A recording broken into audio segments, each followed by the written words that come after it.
Humanism is the new dominant ideology in the world. Modern governments build their values around human experience, emotions, and individualism.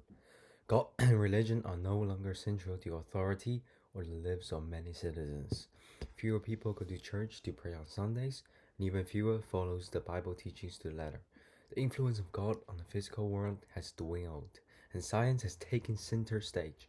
Religion, in many ways in the modern age, is at its weakest since its inception. But this raises an age-old questions that has never really been asked before. Was religion created by humans? Or was it divinely inspired? It is a debate that spans centuries.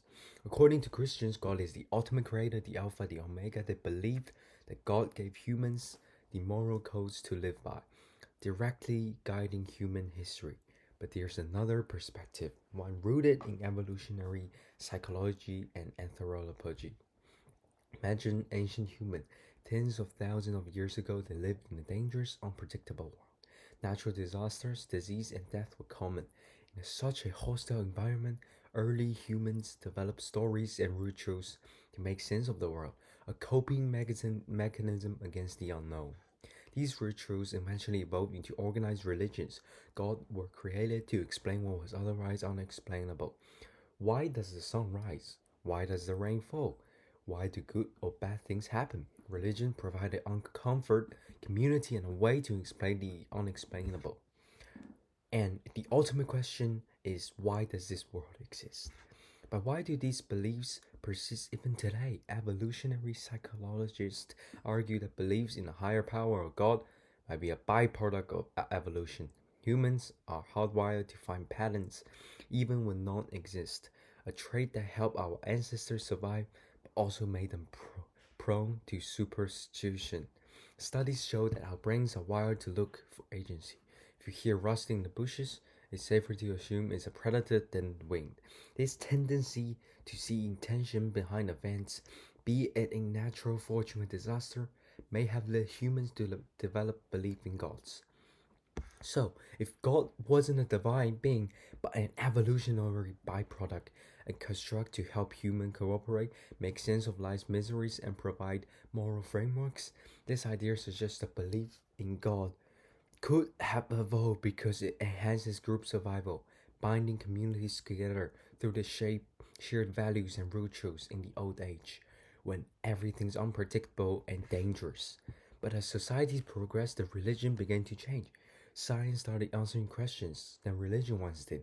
The most powerful tool equipped by any beings ever to exist. The Earth isn't the center of the universe, and the disease aren't caused by demons but by viruses and bacteria. Today, we live in a world where scientific reasoning often conflicts with religious doctrine. Humanism has emerged, placing humanity, not God, at the center of the existence. The idea is that human values, reason, and experience guide our decisions.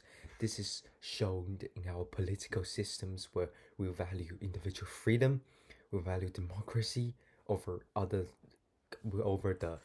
old text from religion. Our government, our politics, modern politics are shaped around humans, not gods. Religion still plays a significant role in many lives, but it's increasingly personal rather than institutional. People choose which aspects of the faith to follow and which to ignore, blending tradition with modern values.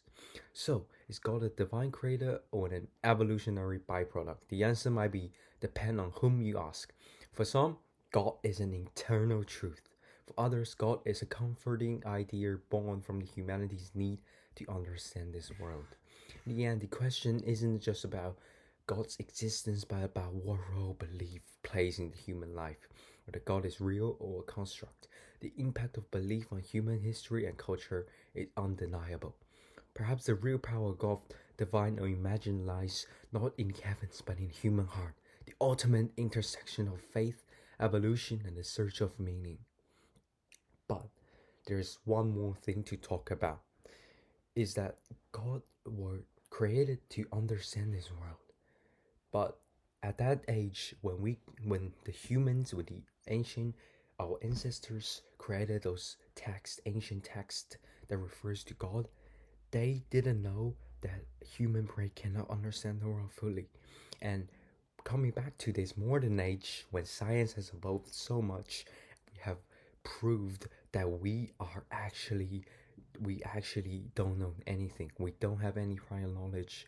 We are lack of knowledge and we seek to discover knowledge, but in that process we have gained so much knowledge than the ancient people, and our technologies have evolved way faster than before. But as we emerge closer and closer to understanding the full world, we realize that we can't. We realize the human mind is incapable of understanding the real world. It's incapable of actually analyzing this world in an entire objective way, not influenced by subjective dimensions. So, if we cannot understand the world fully, and that is the ultimate goal of science, does that mean that science failed? So that's what I think, that religion is a very cutting edge tool that helps humans to live in this world with kind of meaning. Religion is actually what we need now, because science has proven maybe in the future it could explain, but now science couldn't explain the beginning of the world. Science couldn't explain many things, and humans as individuals aren't influenced by their own decisions. Free will doesn't exist. We are just a bunch, pure scientifically, we're just a bunch of atoms putting together. That's why I think religion is a very cutting edge tool that was invented before science. It should come after science to fill our gap. That's it for today. Thank you for listening and watching.